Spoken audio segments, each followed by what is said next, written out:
आज काय बनवते जेवायला? सुक्या कर्दीची चटणी।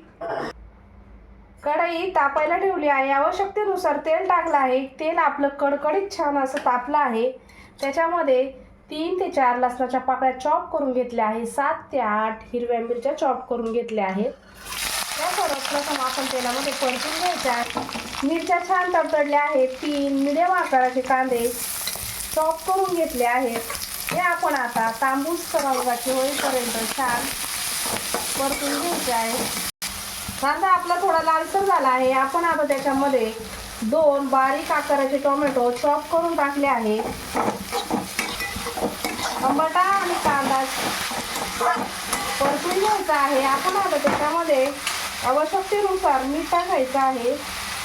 मीठ टाकल्यामुळे आपला कांदा आणि टोमॅटो छान असा नरम होतो। कांदा टोमॅटो आपला छान लालसर झाला आहे। 1 चमचा आपण हळद टाकायची आहे। अर्धा मिनिट तेलामध्ये परतून घ्यायचे आहे। आपण आता त्याच्यामध्ये कर्दी धुवून टाकली आहे।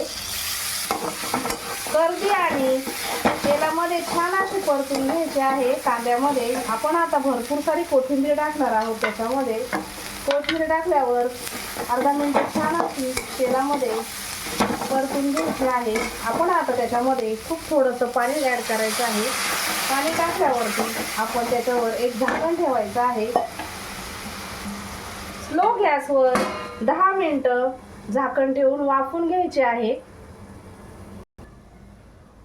10 मिनिटं झाले आहेत। आपण आता आपली कर्दी छान अशी कर्दीची चटणी तयार झाली आहे। गॅस बंद करून घेऊ आणि चटणी काढून घेऊ।